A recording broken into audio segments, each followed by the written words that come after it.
Hello बच्चों, Vidyavahini channel में आप सबका स्वागत। मैं संजीवनी शिंदे आज लेकर आई हूँ आपकी पाठ्य पुस्तक लोक भारती से पाठ तीसरा श्रम साधना।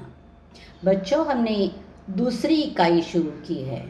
दूसरी इकाई का पाठ देख रहे हैं, श्रम साधना। लेखक है श्री कृष्णदास जाजू। हम पहले परिचय देखेंगे। लेखक का परिचय। जन्म 1882 अकासर राजस्थान में, मृत्यु 1995 जयपुर राजस्थान में। परिचय। श्री कृष्णदास जी 1920 में महात्मा गांधी जी के संपर्क में आए और देश सेवा के कार्य में जुट गए और देश सेवा के आपको लोक सम्मान स्वरूप तपोधन कहते थे। प्रमुख कृतियाँ यानी उनके जो लेखन है वह स्वराज्य प्राप्ति में, सुधाकर मीराबाई, जीवन का तात्विक अधिष्ठान आदि। इसके अतिरिक्त अनेक पुस्तकों के संपादक में आपका सराहनीय योगदान है, यानी प्रशंसनीय। गद्य संबंधी जानकारी देखेंगे हम। यह पाठ एक वैचारिक निबंध है। इस निबंध में लेखक ने मानवीय जीवन संपत्ति के स्वामित्व, मनुष्य की प्राथमिक आवश्यकताएं, शारीरिक एवं बौद्धिक श्रम आदि का विशद विवेचन किया है।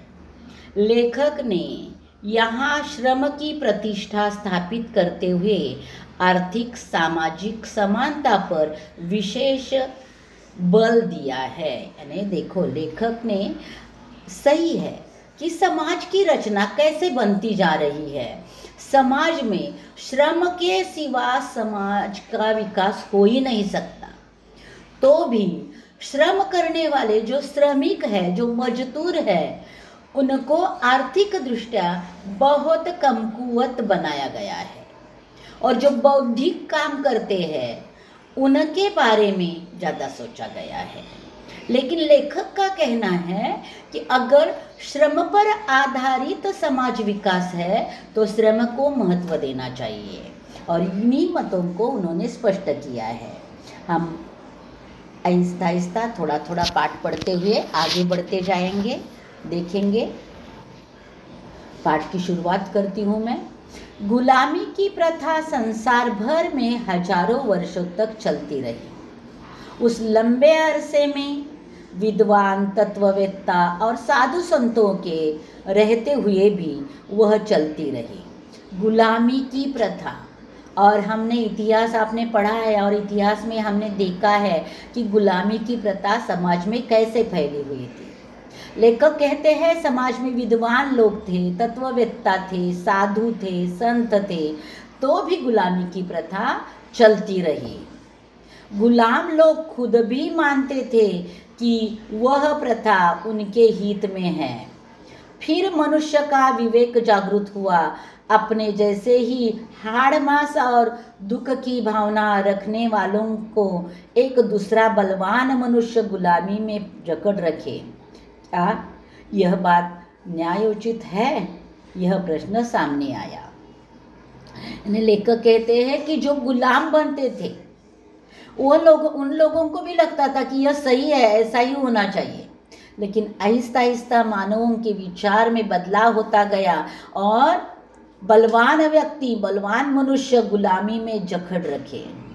एक बलवान व्यक्ति जो कमजोर व्यक्ति है उनको जो गुलामी की श्रृंखला में जकड़ रखे, यह सही नहीं है।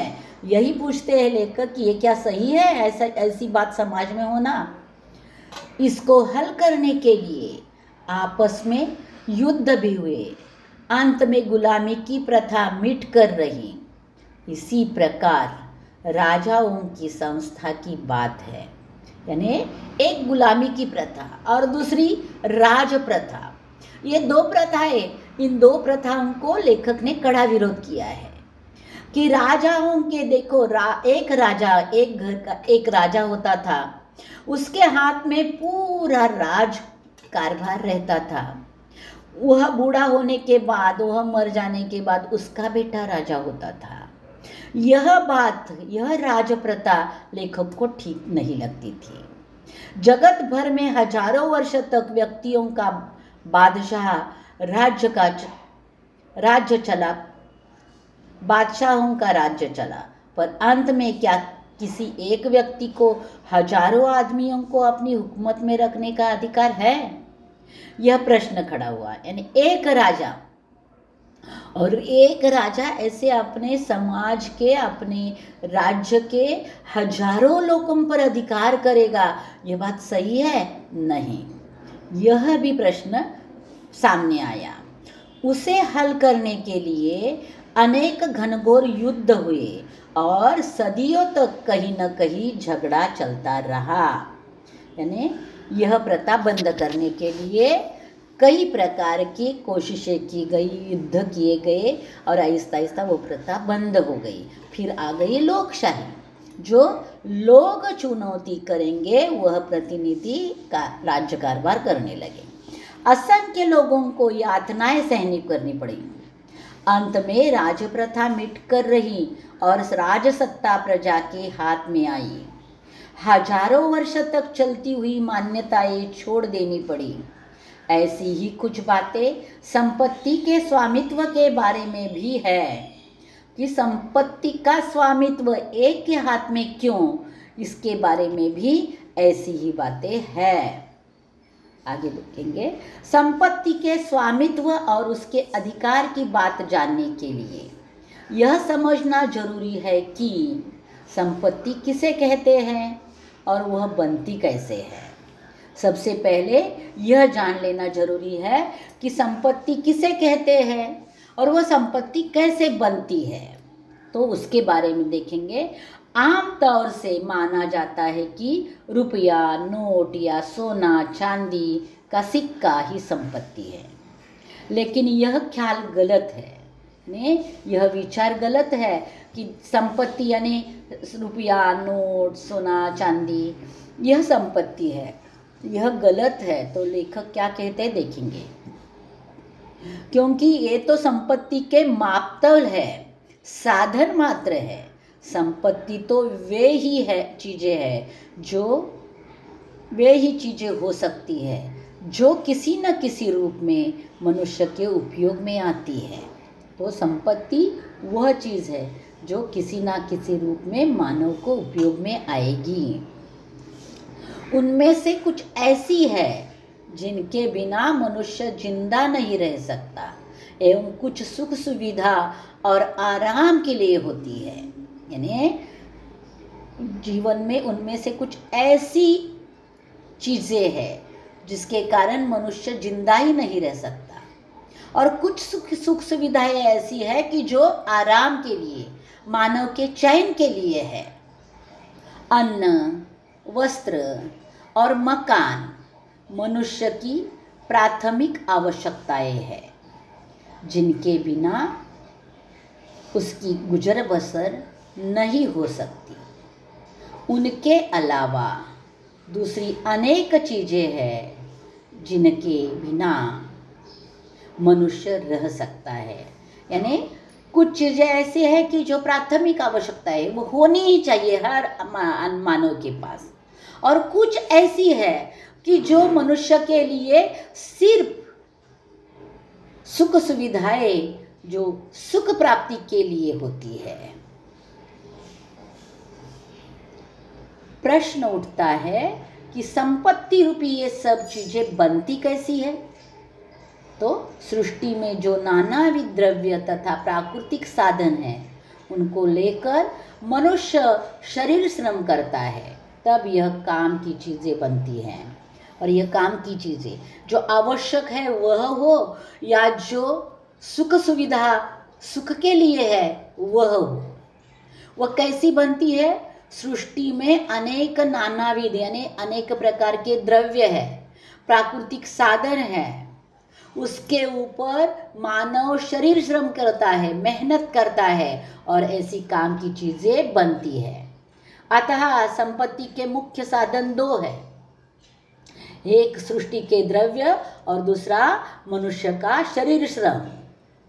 यंत्र से कुछ चीजें बनती दिखती है, पर वे यंत्र भी शरीर श्रम से बनते हैं और उनको चलाने में भी प्रत्यक्ष या अप्रत्यक्ष शरीर श्रम की आवश्यकता होती है। यानी लेखक क्या कहते हैं कि दो चीजों से संपत्ति बनती है, एक सृष्टि के द्रव्य और दूसरा मानव का शरीर श्रम। लेखक कहते हैं कि आप कहेंगे कि कई चीजें यंत्रों से बनती है। हाँ, ये बात सही है, लेकिन उन यंत्रों को किसने बनाया है? उन यंत्रों को भी मानव ने बनाया है और उन यंत्रों को चलाने वाला कौन है? मानव ही है।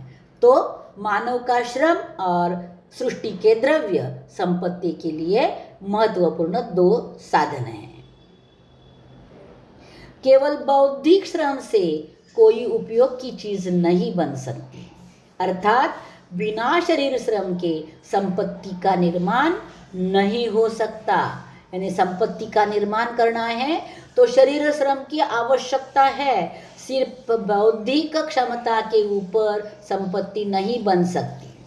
तो लेखक का कहना है कि संपत्ति में शरीर श्रम इतना महत्वपूर्ण होते हुए भी शरीर श्रम करने वालों को कम दर्जा क्यों? संपत्ति के स्वामित्व में शरीर श्रम करने वालों का स्थान क्या है? जो प्रत्यक्ष शरीर श्रम के काम करते हैं उन्हें तो गरीबी या कष्ट में ही अपना जीवन बिताना पड़ता है और उन्हीं के द्वारा उत्पादित संपत्ति दूसरे थोड़े से हाथों में इकट्ठी होती रहती है। और ये बात सही है। देखिए, एक उदाहरण हम लेंगे, एक कारखाना। वो कारखाना चलाने के लिए एक कारखाने का मालिक होता है, फिर वहाँ का कोई मैनेजर, कारखानदार होता है। वह अपना काम अच्छे से एक एसी रूम में बैठकर करते हैं। उनको शरीर श्रम नहीं करना पड़ता है। दिन में 2-4 फाइलें ऊपर नीचे कर देते हैं। और उसी कारखाने में काम करने वाला मजदूर जो है वह 8-8 घंटे काम करता है और वह भी शरीर श्रम का। लेकिन उनकी आय देखी, यानी उनका जो तनख्वाह देखी, तो मजदूर की तनख्वाह उस मैनेजर की तनख्वाह से कई गुना कम होती है और कई गुना काम ज़्यादा मजदूर करता है। श्रमजीवियों की बनाई हुई चीज़ें व्यापारियों या दूसरों के हाथों में जाकर उनके लेन देन से कुछ लोग मालदार बन जाते हैं। यानी श्रमजीवियों के चीज़ों का व्यापार किया जाता है और उनमें बहुत मुनाफा कमाकर कई लोग मालदार यानी धनिक बन जाते हैं। वर्ष भर मेहनत कर किसान अन्न पैदा करता है, लेकिन बहुत दफा तो उसकी खुद की आवश्यकताएं भी पूरी नहीं होती, पर वही अनाज व्यापारियों के पास जाकर उनको धनवान बनाता है। यानी किसान का उदाहरण यहाँ लेखक ने लिया है। यह बात सत्य है। किसान दिन रात मेहनत करते हुए उस धरती से अनाज की निर्मित करता है और अनाज निकलने के बाद व्यापारियों को बेच देता है। उसमें किसान को इतनी कम संपत्ति मिलती है कि उसकी प्राथमिक आवश्यकताएं भी ऐसे वैसे ही पूरी हो जाती है। लेकिन वही व्यापारी जो है वह अनाज खरीदता है और बेचते वक्त सामान्य लोगों को महंगे से महंगे दाम में बेचता है। सस्ते से खरीदता है और महंगे से बेचता है तो व्यापारी धनिक बन जाता है। खाने वाला सामान्य व्यक्ति भी गरीब बन रहता है क्योंकि वह ज़्यादा दाम में खरीदता है और तैयार करने वाला किसान भी गरीब रहता है क्योंकि वह ज़्यादा मेहनत करके सस्ते दाम में अनाज बेचता है। समाज में किसान और मजदूर लोगों का एक ही हालत है। जीवन निर्वाह या धन कमाने के लिए अनेक व्यवसाय चल रहे हैं। अपना जीवन चलाने के लिए या धन कमाने के लिए अनेक व्यवसाय चलते हैं। उनके मोटे तौर पर 2 वर्ग किए जा सकते हैं। कुछ व्यवसाय ऐसे हैं जिनमें शरीर श्रम आवश्यक है और कुछ ऐसे हैं जो बुद्धि के बल पर चलाए जाते हैं। पहले प्रकार के व्यवसाय को हम श्रमजीवियों का व्यवसाय कहें और दूसरे को बुद्धिजीवियों का, यानी बुद्धि पर चलने वाले व्यवसाय बुद्धिजीवियों का और श्रम पर चलने वाले व्यवसाय श्रमजीवियों के। राजकाज चलाने वाले मंत्री आदि तथा राजा के कर्मचारी ऊंचे ऊंचे पद से लेकर नीचे के क्लर्क तक, न्यायाधीश, वकील, डॉक्टर, अध्यापक, व्यापारी आदि ऐसे हैं जो अपना भरण पोषण बौद्धिक काम से करते हैं, यानी बुद्धि को चलाकर अपने काम करके पैसा कमाते हैं। शरीर श्रम से अपना निर्वाह करने वाले किसान, मजदूर, बढ़ई, राज, लुहार आदि समाज के व्यवहार के लिए इन बुद्धिजीवियों और श्रमजीवियों दोनों प्रकार के लोगों की जरूरत है।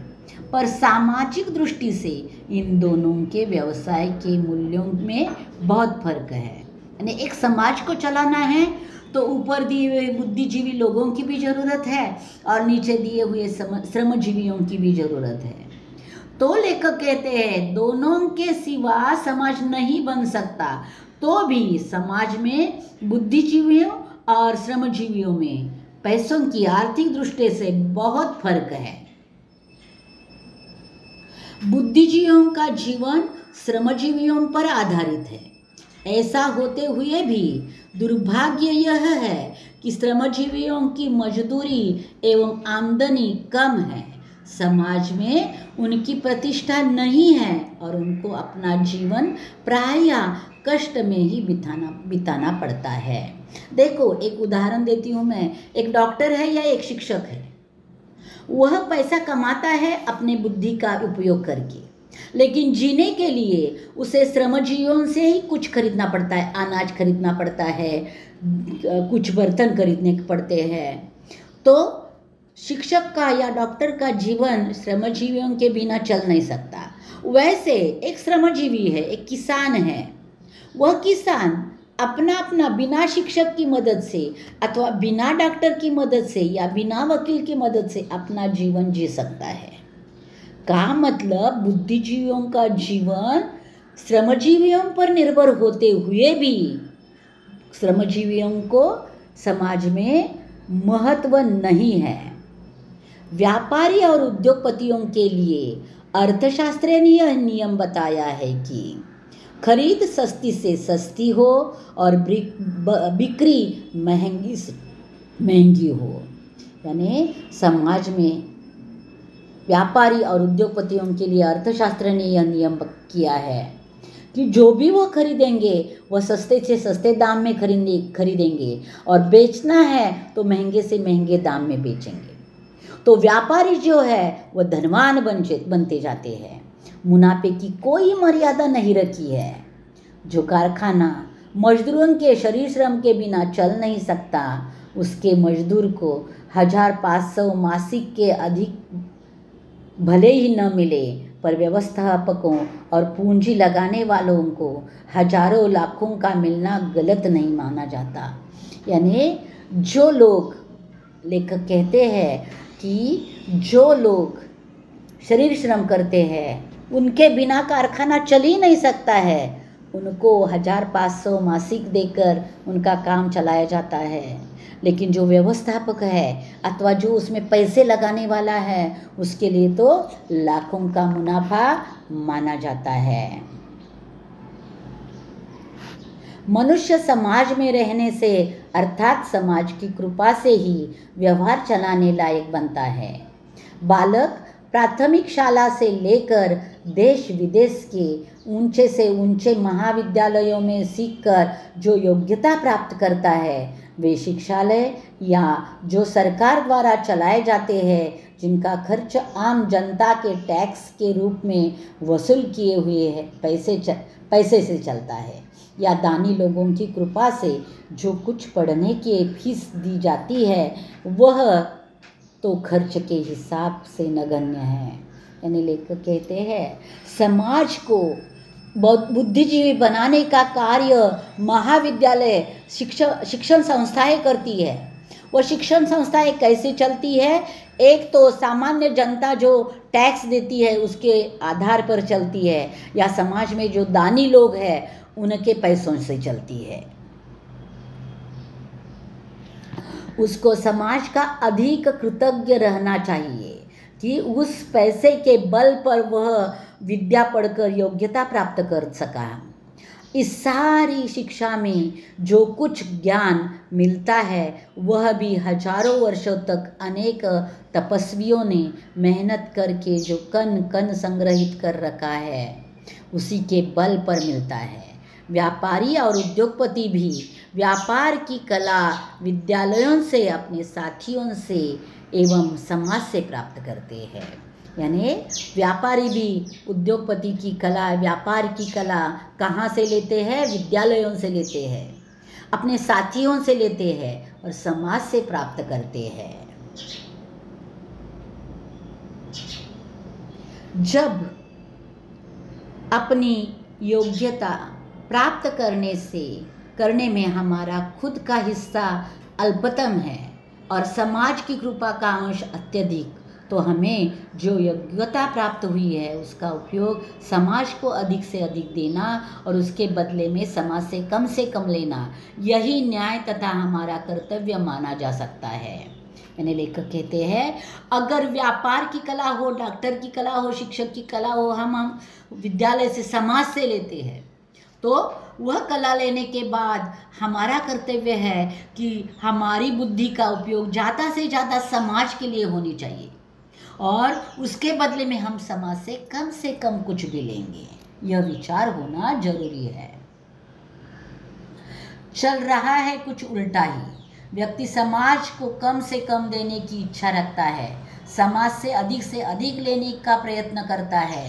कुछ भी न देना पड़े तो नहीं होता। यानी लेखक कहते हैं कि समाज से हम ज़्यादा से ज़्यादा लेने की कोशिश करते हैं और समाज को कम से कम देने की कोशिश करते हैं। यह उल्टी बात है, ऐसा नहीं होना चाहिए। यही गंभीर बुनियाद सवाल है कि क्या बुद्धि का उपयोग विषम व्यवस्था को कायम रखकर पैसे कमाने के लिए करना उचित है? विषम व्यवस्था यानी गरीब और अमीर, यह विषम व्यवस्था है। वैसी बनाकर रखने में और बुद्धिजीवियों का काम करते रहने में सही बात है? नहीं। यह तो साफ दिखता है कि आर्थिक विषमता का मुख्य कारण है बुद्धि का ऐसा उपयोग ही है। यानी बुद्धि का ऐसा उपयोग ही समाज में अमीर और गरीब दो वर्ग बनाते जा रहा है। शोषण भी प्रायः उसी से होता है। समाज में जो आर्थिक और सामाजिक विषमताएं चल रही है और जिसके शोषण अशांति होती है उसे मिटाने के लिए जगत में अनेक योजनाएं अब तक सामने आई हैं और इनमें से कुछ पर अमल भी हो चुका है। कुछ योजनाएं जो जैसे भूदान या संपत्ति दान की योजनाएं आती है और उस पर अमल भी होता है। अहिंसा द्वारा यह जटिल प्रश्न हल करना हो तो गांधी जी ने इस आशय का सूत्र बताया। पेट भरने के लिए हाथ पैर और ज्ञान प्राप्त करने के लिए ज्ञान देने के लिए बुद्धि।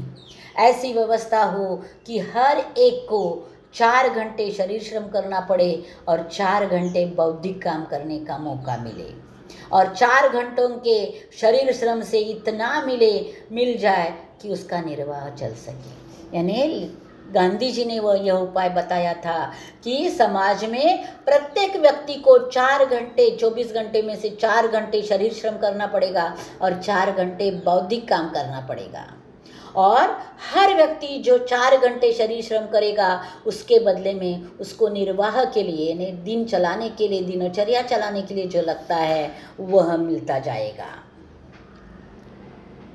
अभी समाज में यह चल रहा है कि बहुत से लोग अपनी आजीविका शरीर श्रम से चलाते हैं और थोड़े बौद्धिक श्रम से। जिनके पास संपत्ति अधिक है वे आराम से रहते हैं। अनेक लोगों में श्रम करने की आदत भी नहीं है। इस दशा में उक्त नियम का अमल होना दूर की बात है। फिर भी यानी देखो लेखक ने क्या कहा है कि कुछ बुद्धिजीवी वर्ग ऐसा है समाज में कि उनके पास अधिक संपत्ति है, इतनी संपत्ति है कि वह आराम से अपनी जिंदगी जी रहे हैं और उनको श्रम करने की आदत भी नहीं है। तो गांधी जी का यह नियम कैसे लागू होगा? उसके पीछे जो तथ्य है वह हमें स्वीकार करना चाहिए। हम भले ही हमारी दुर्बलता के कारण हम उसे ठीक तरह से न निभा सके, क्योंकि आजीविका की साधन सामग्री किसी न किसी के श्रम के बिना हो ही नहीं सकती। इसीलिए बिना शरीर श्रम किए उस सामग्री का उपयोग करने का न्यायोचित अधिकार हमें मिलता है। अगर पैसे के बल पर हम सामग्री खरीदते हैं तो उस पैसे की जड़ भी अंत में श्रम ही है और इसीलिए श्रम को महत्व देना समाज के प्रत्येक नागरिक का कर्तव्य है। धनिक लोग अपनी ज़्यादा संपत्ति का उपयोग समाज के हित में ट्रस्टी के तौर पर करें, यानी समाज की सुविधा के लिए ट्रस्टी बनकर अपनी संपत्ति का उपयोग करते रहे। संपत्ति दान यज्ञ और भूदान यज्ञ का भी आखिर आशय क्या है? संपत्ति दान या भूदान का आशय यही है कि समाज के सभी लोगों को एक स्तर पर लाना, अपने आपास आवश्यकता से जो कुछ अधिक है उस पर हम अपना अधिकार न समझकर उसका उपयोग दूसरों के लिए करें। यानी अपने पास जो भी संपत्ति है उसका अधिकार खुद न समझकर समाज के लिए हम उपयोग करते रहेंगे तो ठीक रहेगा। यह भी बहस चलती है कि धनिकों के दान से सामाजिक उपयोग के अनेक बड़े बड़े कार्य होते हैं। यह बात सत्य है, क्योंकि समाज के अस्पताल, समाज में जो विद्यालय हैं वह धनिकों के दान की संपत्ति से ही ज़्यादातर चलते हैं। अगर व्यक्तियों के पास संपत्ति इकट्ठी न हो तो समाज को ये लाभ कैसे मिले? यानी अगर संपत्ति इकट्ठी ना हो तो समाज को ये लाभ कैसा मिलेगा? इसके लिए लेखक कहते हैं यह भी विचार सही है कि धनिक लोग होने चाहिए जो बहुत कुछ बुद्धि का इस्तेमाल कर संपत्ति को इकट्ठा करते हैं, लेकिन उस संपत्ति का वे लोग समाज के लिए उपयोग करें, यही एक धारणा हो। वास्तव में जो संपत्ति थोड़े से हाथों में बंधी न रहकर समाज में फैली रहेगी तो सहकार पद्धति से बड़े पैमाने पर ऐसे काम आसानी से चलने लगेंगे और उनका लाभ लेने वाले याचक या दीन की तरह नहीं सम्मानपूर्वक लाभ उठाएंगे। लेखक कहते हैं यही अगर रहा कि धनिक अपनी संपत्ति समाज के लिए उपयोग करता रहा तो अपने आप समाज का स्तर ऊंचा होता जाएगा। जो दीनहीन है वह भी अपना उस संपत्ति का लाभ सम्मानपूर्वक उठाकर सम्मानपूर्वक जी पाएंगे। अर्थशास्त्री कहते हैं कि उत्पादन की प्रेरणा के लिए व्यक्ति को स्वार्थ के लिए अवसर देने होंगे, वरना देश में उत्पादन और संपत्ति नहीं बढ़ सकेगी, बचत भी नहीं होगी। यानी लेखक सही, अर्थशास्त्री सही कहते हैं। अगर देखो व्यक्ति को लगता है कि मैं इतनी बौद्धिक मेहनत करूंगा तो मुझे इतना पैसा मिलेगा, यह स्वार्थ की भावना नहीं है तो वह बुद्धि का उपयोग क्यों करेगा? वह पैसा क्यों कमाएगा? अगर पैसा वह संपत्ति नहीं कमाएगा, संपत्ति नहीं बढ़ेगी तो धनिक कैसा बनेगा और समाज कैसे चलेगा? अर्थशास्त्री कहते हैं अनुभव बताता है कि पूंजी गरीब या बेकारी की समस्या हल नहीं कर सकती है। नैतिक दृष्टि से जो भी स्वार्थ वृत्ति का पोषण करना योग्य नहीं है। यानी यहाँ समाज की दूरी मिटानी है तो एक ही है कि कोई भी व्यक्ति समाज में स्वार्थ वृत्ति से नहीं रहेगा। बहुत करके स्वार्थ का अर्थ होता है परार्थ की हानि, और जहाँ स्वार्थ होता है वहाँ परार्थ की हानि होती है। उसी में से स्पर्धा बढ़ती है, जिसके फलस्वरूप कुछ थोड़े से लोग ही लाभ उठा सकते हैं, बहुसंख्यकों को तो हानि ही पहुंचती है। और इसी स्पर्धा के कारण समाज में कुछ लोगों को ही उसका लाभ होता है, और इसीलिए अमीर अमीर बनता जाता है और गरीब गरीब बनता जाता है। मानवोचित सहयोग की जगह जंगल का कानून या मत्स्य न्याय चलता है। जंगल का कानून यानी ताकत वाला राज करे, और यही जंगल का कानून या मत्स्य न्याय छोटी मछली को बड़ी मछली खाती रहती है, वही न्याय पर समाज व्यवस्था चलती है। आखिर यह देखना है कि समाज का कल्याण किस वृत्ति से होगा। अगर समाज में स्वार्थ वृत्ति के लोग अधिक हो तो कल्याण की आशा रखी जा सकती है। यानी लेखक कहते हैं कि स्वार्थ वृत्ति के लोग अधिक हो तो कल्याण की आशा रखी जा सकती है, लेकिन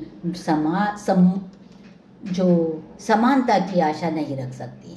समाज तो परोपकार वृत्ति के बल पर ही ऊंचा उठ सकता है। स्वार्थ वृत्ति से समाज ऊंचा नहीं उठ सकता, उसके लिए परोपकार वृत्ति होना जरूरी है। संपत्ति बढ़ाने के लिए स्वार्थ का आधार दोषपूर्ण है। संपत्ति बढ़ाने के लिए स्वार्थ होना जरूरी होता है।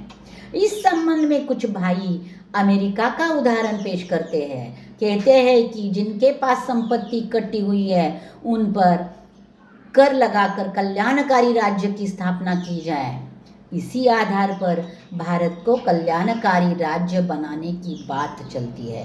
यानी जो जिनके पास संपत्ति है उन पर बहुत ज़्यादा टैक्स लगाना और उसके अनुरूप समाज की जो व्यवस्था देखना। कल्याणकारी राज्य का अर्थ यह समझा जाता है कि सब जगह तरह के दुर्बलों का राजसत्ता द्वारा मदद मिल अर्थात बड़े पैमाने पर कर वसूल करके उससे गरीबों को सहारा दिया जाए। भारत जैसे देश में क्या इस बात का बन पाना संभव है? प्राथमिक आवश्यकताओं के बारे में मनुष्य अपने पैरों पर खड़े रहने लायक हुए बिना स्वतंत्र नहीं रह सकता। किसी न किसी प्रकार से उसे पराधीन रहना होगा। यानी लेखक कहते हैं कि प्राथमिक आवश्यकता के लिए पराधीन रहना होता है, और ये बात सत्य है। हम सर्वजीवियों पर निर्भर रहते हैं। और भारत में यह संभाव्य नहीं है, क्योंकि कल्याणकारी राज्य बनना है तो राजसत्ता जो है वह आर्थिक पैमाने पर चलाने की जरूरत है। हमारी सामाजिक विचारधारा में एक बड़ा भारी दोष है। सामाजिक विचारधारा पर कौन सा दोष है? लेखक बता रहे हैं कि हम शरीर श्रम करना नहीं चाहते। समाज में शरीर श्रम देखो, इसीलिए तो किसान का बेटा कभी किसान नहीं बनता है। वो ज़्यादातर किसान यानी खेती करने के सिवा नौकरी करना चाहता है, क्योंकि आमदनी बढ़े इसके लिए। वैसे ही जिनको शरीर श्रम करना पड़ता है उन्हें समाज में हीन दर्जे का मानते हैं, और जो शरीर श्रम करते हैं उनको समाज में हीन दर्जा का माना जाता है। अमीर या गरीब कोई भी श्रम करना नहीं चाहता। धनिक अपने पैसे के बल से नौकरों द्वारा अपना काम चला लेता है। गरीब भूख की लाचारी से श्रम करता है, यानी अपनी भूख मिटाने के लिए गरीब श्रम करता है, लेकिन वह मन से इच्छा से श्रम नहीं करता। लेकिन श्रम के बिना समाज का विकास नहीं हो सकता। लेकिन आज समाज में श्रम करने के लिए कोई ज़्यादा तैयार ही नहीं है। हमें यह वृत्ति बदलनी चाहिए। शरीर श्रम के केवल प्रतिष्ठा प्रस्थापित कर संतोष नहीं मानना है, उसके लिए हमारे दिल में प्रीति होनी चाहिए। निश्रम करने वालों के बारे में हमारे मन में प्रीति होनी चाहिए। आज श्रमिक भी कर्तव्यपरायण नहीं रहा है। श्रम की प्रतिष्ठा बढ़ाना उसी के हाथ है जिस श्रम में समाज को जिंदा रखने की क्षमता है। उस श्रम का सही मूल्य अगर श्रमिक जान लेगा तो देश में आर्थिक क्रांति होने के में देर नहीं लगेगी। यानी कवि लेखक कहते हैं कि समाज में श्रम को जिंदा रखना है, श्रम की क्षमता को जिंदा रखना है, तो श्रम करने वालों को सही मूल्य देना चाहिए और जो प्रतिष्ठा है वह भी देनी चाहिए। गांधी जी ने श्रम और श्रमिक की प्रतिष्ठा स्थापित करने के लिए ही रचनात्मक कार्यों का लोक चेतना का माध्यम बनाया। उनकी मान्यता के अनुसार हर एक को नित्य उत्पादन श्रम करना ही चाहिए। यह उन्होंने श्रम और श्रमिक की प्रतिष्ठा कायम करने के लिए किया है। यानी श्रम और श्रम की प्रतिष्ठा को बढ़ाना जरूरी है। अब कुछ समय से जगत के सामने दया की जगह समता का विचार आया है। यह विषमता कैसे दूर हो? कई लोगों ने हिंसा का मार्ग ग्रहण किया, उसमें अनेक बुराइयां निकली जो अब तक दूर नहीं हो सकी। विषमता दूर करने में कानून भी कुछ मदद करता है, परंतु कानून से मानवोचित गुणों का सद्भावना का विकास नहीं हो सकता। महात्मा जी हमें जो अहिंसा की विचारधारा दी है उनके प्रभाव का कुछ अनुभव हम कर चुके हैं। यानी लेखक कहते हैं कि समाज में श्रमजीवियों की प्रतिष्ठा बढ़ाने के लिए कुछ कानून है, लेकिन कानून से काम नहीं चलता। हर व्यक्ति के मन में सद्भावना हो तो अपने आप श्रमिकों की प्रतिष्ठा बढ़ेगी। भारत की परंपरा का ख्याल करते हुए यह संभव दिखता है कि विषमता का प्रश्न बहुत कुछ हद तक अहिंसा के मार्ग से हल हो सकना संभव है। अहिंसा के मार्ग से, अहिंसा गांधी जी का तत्व है। अहिंसा को हम बढ़ावा देंगे तो अपने आप मानवता पनपेगी और श्रमजीवियों को सम्मान मिलेगा। इसके लिए इसमें धनिकों से पूरा सहयोग मिलना चाहिए और यह अहिंसा को अपनाने के लिए हर धनिक तैयार होना जरूरी है। जैसे राजनीतिक स्वराज्य का प्रश्न काफ़ी हद तक अहिंसा के मार्ग से सुलझा, वैसे ही आर्थिक और सामाजिक समता का प्रश्न भी भारत में अहिंसा के मार्ग से सुलझेगा। तो ऐसी हम श्रद्धा रखें। यानी जैसे राजनीतिक मार्ग अहिंसा से जैसे राज प्रथा टूट गई, वैसे ही अगर आर्थिक और सामाजिक व्यवस्था में बदलाव हो गया तो हम अपने समाज के बहुत ही बड़े विकल्प को अपना लेंगे, ऐसा लेखक कहते हैं। देखो, यह पाठ वैचारिक निबंध है तो वह थोड़ा कठिन ही होता है, क्योंकि उनके विचार समाज का विकास, समाज की प्रतिष्ठा बढ़ाने वाला है। तो उसके लिए जो भी कारण है उन पर लेखक ने चर्चा की है। लेकिन जाते जाते मैं पाठ के दो ही महत्वपूर्ण बातें बता देती हूँ कि समाज को ऊंचा स्तर प्राप्त होना है तो गरीब अमीरी की दूरी मिटनी चाहिए और श्रम को प्रतिष्ठा प्राप्त होनी चाहिए। बस ये दो बातें हो गई तो समाज की व्यवस्था बदल सकती है, समाज का स्वरूप बदल सकता है। अब हम देखेंगे पहले इस पाठ के साथ जो प्रश्न दिए हैं, जो विचार दिए हैं, जो सहमत के लिए आ सकते हैं, वह पहले देखेंगे। उसके बाद हम पाठ का स्वाध्याय देखेंगे। सबसे पहले पाठ के साथ दिए हुए विषय मैंने कहा, और इस प्रकार के विषय पर स्वमत पूछा जाता है। पहला है महात्मा गांधी के प्रतिष्ठा और अहिंसा संबंधी विचार पढ़कर चर्चा कीजिए। मैंने सबके उत्तर यहाँ दिए हैं। गांधी जी श्रम बहुत पूर्ण मानते हैं। इसके लिए श्रम का महत्व बताने के लिए वे खुद अपनी दैनंदिनी में सारे काम खुद करते थे। वे अपने जीवन में स्वावलंबी थे। अपने व्यवहार से वे समाज में श्रम का महत्व बताते थे। वैसे दूसरा गुण अहिंसा तत्व। अहिंसा से ही मानव जीवन परिपूर्ण हो सकता है, ऐसा उनका कहना था। छोटी छोटी हिंसा में भी उनका कड़ा विरोध था। समाज के उत्थान के लिए वे श्रम और हिंसा को समाज के प्रत्येक नागरिक में ठोस ठोस कर भरना चाहते थे। यह हो गया पहला विचार। श्रवणीय, दूसरा पाठ के साथ विषय दिया गया है श्रवणीय। आर्थिक विषमता को दूर करने वाले उपायों के बारे में सुनकर कक्षा में सुनाइए। तो मैं यहाँ सुना रही हूँ, आप ध्यान से पढ़िए, सुनिए। आर्थिक विषमता दूर करने के लिए कई उपाय किए जा सकते हैं। पहला है शिक्षा। शिक्षा की समान संधि देकर समाज को शिक्षित करना। उद्योग संधि, उद्योग में समानता लाकर, उद्योग में समान संधि देकर समाज की आर्थिक विषमता दूर की जा सकती है। कर यानी टैक्स, धनिकों पर ज़्यादा टैक्स लगाकर गरीबों में कर की छूट देकर समाज की प्रतिष्ठा बढ़ाई जा सकती है। सामाजिक सुरक्षा, सामाजिक सुरक्षा की योजनाएं मजबूत कर आर्थिक विषमता दूर की जा सकती है।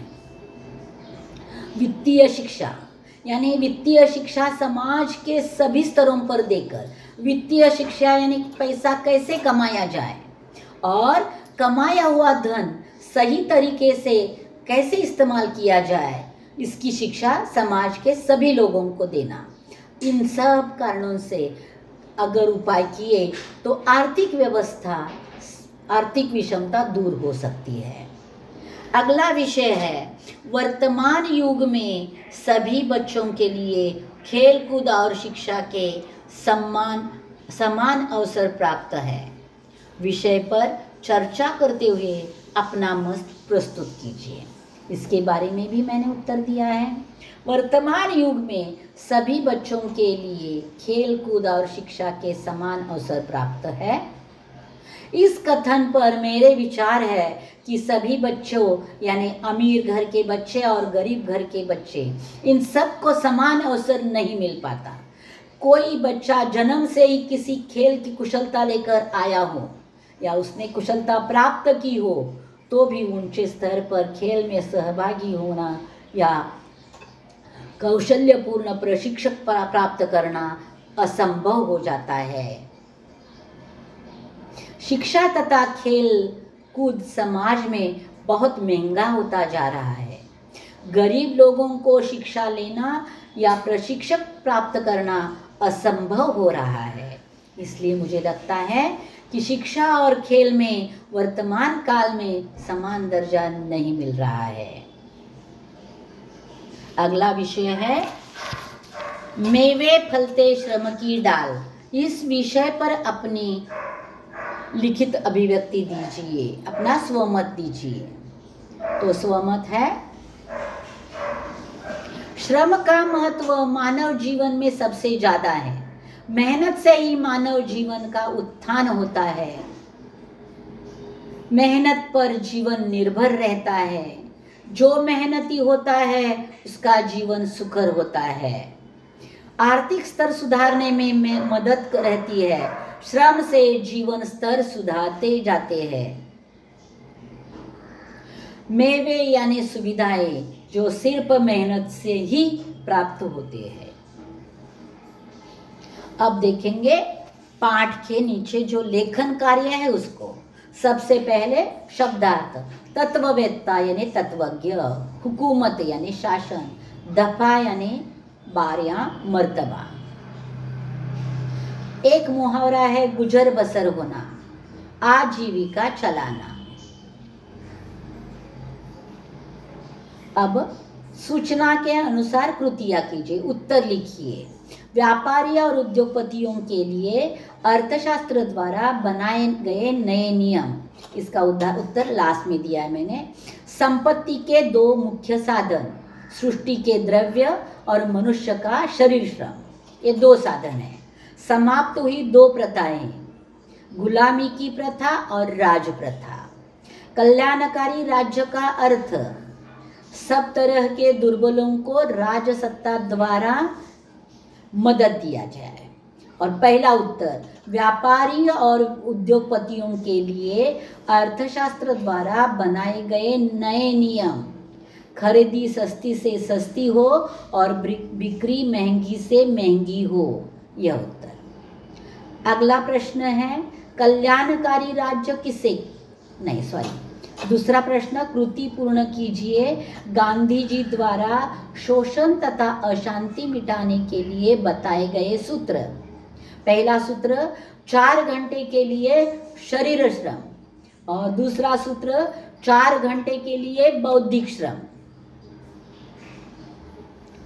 तुलना कीजिए। तीसरा प्रश्न है, तुलना कीजिए बुद्धिजीवी और श्रमजीवी में। बुद्धिजीवी बौद्धिक काम करते हैं, श्रमजीवी शारीरिक श्रम का काम करते हैं। बुद्धिजीवी की आमदनी अधिक होती है, श्रमजीवी की आमदनी कम होती है। बुद्धिजीवी को प्रतिष्ठा प्राप्त होती है, श्रमजीवी को प्रतिष्ठा नहीं मिलती। बुद्धिजीवी का जीवन सुखमय होता है, श्रमजीवी का जीवन कष्टमय होता है। इस प्रकार दोनों में अंतर है। चौथा प्रश्न है, लिखिए, दान से एक कार्य बनते हैं। दान से अस्पताल बनते हैं, विद्यालय बनते हैं और चलते हैं। व्यापार की कला इनसे प्राप्त होती है, विद्यालय से और साथियों और समाज द्वारा। अगला प्रश्न, पाठ में प्रयुक्त इक प्रत्ययुक्त शब्दों को ढूंढ कर लिखिए तथा उनमें से किन्हीं 4 स्वतंत्र वाक्यों में प्रयोग कीजिए। तो पहले इक प्रत्यय के शब्द मैं दे रही हूं, प्राथमिक, अत्यधिक, प्राकृतिक, आजीविका, बौद्धिक, नैतिक, सामाजिक, धनिक, आधुनिक, श्रमिक, इस प्रकार के, और राजनीतिक, इस प्रकार के इक प्रत्यय वाले शब्द हैं। इनमें से 4 शब्दों का वाक्य में प्रयोग, इनमें से किन्हीं 4 का स्वतंत्र वाक्य में प्रयोग कीजिए। पहला शब्द है प्राथमिक, हर व्यक्ति की प्राथमिक जरूरतें पूरी होनी चाहिए। नैतिक, देश में शांति रखना प्रत्येक नागरिक की नैतिक जिम्मेदारी है। आर्थिक, घर के कर्ता व्यक्ति पर घर की आर्थिक जिम्मेदारी रहती है। राजनीतिक, छोटे छोटे बच्चों को राजनीतिक बातों में ध्यान नहीं देना चाहिए।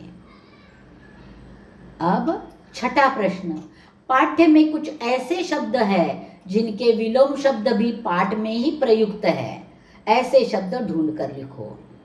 प्रत्यक्ष, अप्रत्यक्ष, देश विदेश, स्वार्थ परमार्थ, अमीर गरीब।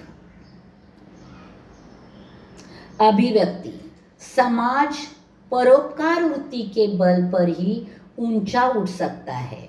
इस कथन से संबंधित अपने विचार लिखिए। परोपकार को समाज में शुरू से अभी तक बहुत ज़्यादा महत्व है। धरती पर पशु, प्राणी, पक्षी तथा वनस्पति के जीवन से परोपकारिता सीखनी चाहिए। वनस्पति फल फूल निर्माण करते हैं, लेकिन उनका उपयोग कभी खुद के लिए नहीं करते। वैसे ही समाज में जो धनिक है, उनको अपने धन का उपयोग समाज विकास के लिए करना चाहिए।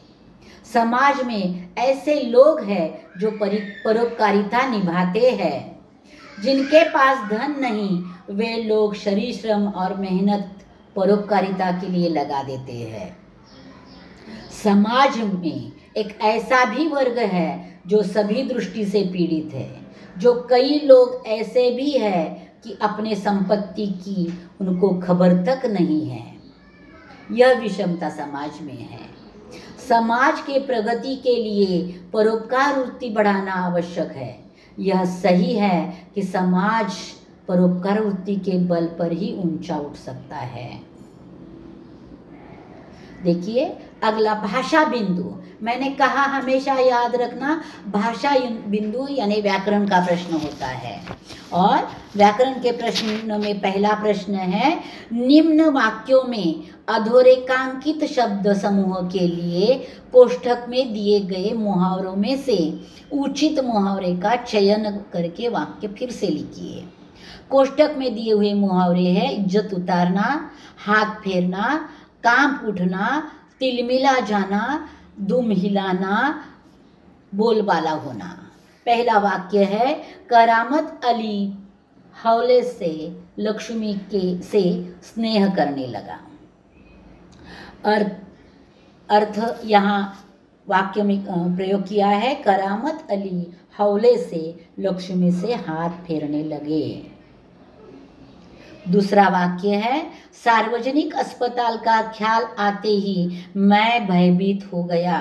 वाक्य है, सार्वजनिक अस्पताल का ख्याल आते ही मैं कांप उठा। तीसरा वाक्य है, क्या आपने मुझे अपमानित करने के लिए यहाँ बुलाया था?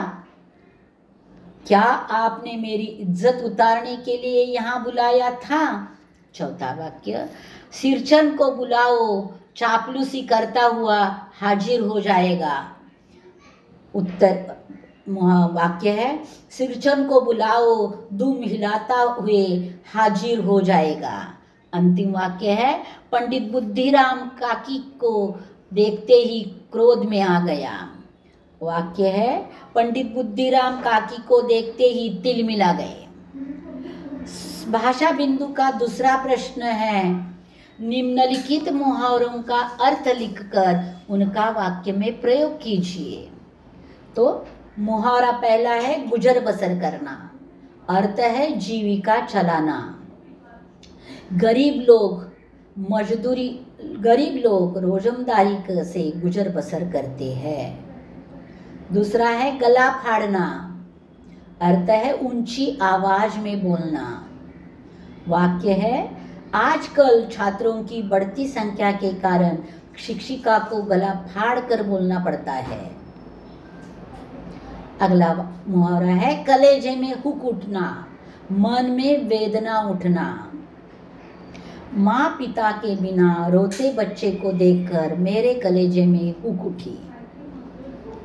सीना तान कर खड़े रहना, दृढ़ता पूर्वक खड़े रहना। सीमा सुरक्षा के लिए जवान सीना तार कर खड़े रहते हैं। टांग अड़ाना, कार्य में बाधा डालना। कई लोगों की आदत होती है अच्छे काम में टांग अड़ाने की। जेब ढीली होना, काफी खर्च होना। दिवाली के समय जेब ढीली हो जाती है। निजात पाना, मुक्त होना। मतलबी लोगों से जल्द ही निजात पाना चाहिए। फूट फूट कर रोना, बिलखते हुए रोना। वाक्य है, माँ को बाहर जाते देखकर बच्चा फूट फूट कर रोने लगा। मन तरंगायित होना, बहुत खुश होना। वाक्य है, दीदी को ससुराल से आते देख मेरा मन तरंगायित हुआ। मुंह लटकाना, दुख से सिर नीचा झुकाना। मित्रों के सामने पिताजी की डांट सुनकर रमेश ने मुंह लटकाया। इस प्रकार 10 मुहावरे हो गए। भाषा बिंदु का तीसरा प्रश्न है, पाठ्य पुस्तक में आए मुहावरों का अपने वाक्य में प्रयोग कीजिए। यह भी मैंने दिया है। पहला मुहावरा, गला भराना, भाव विवल होना। 2 साल बाद भाई को देखते ही रीटा का गला भर आया। तैश में आना, आवेश में आना। मैदान में एक कुश्तीवीर को देखकर दूसरा कुश्तीवीर तैश में आ गया।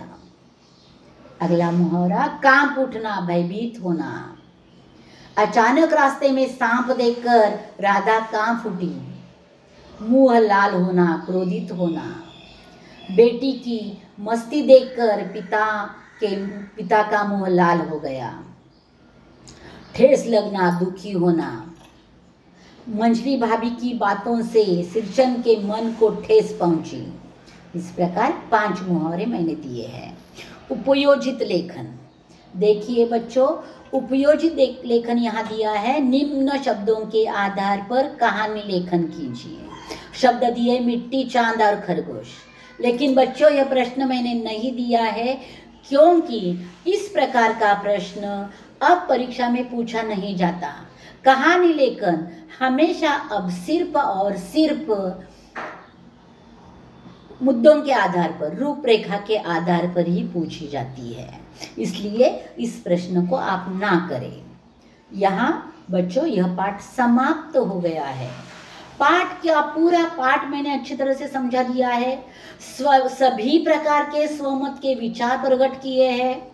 उपयोजित लेखन के बारे में कहा है, अभिव्यक्ति लेखन किया है, भाषा बिंदु में व्याकरण का प्रश्न किया है, स्वाध्याय किया है। आपकी पढ़ाई आसान कर दी है मैंने। ज़्यादा से ज़्यादा इस वीडियो को सुनो और अपनी पढ़ाई अच्छी तरह से करो और परीक्षा की तैयारी करो। जल्द ही मैं आऊँगी अगली कविता लेकर, तब तक इंतज़ार में रहना। धन्यवाद बच्चों।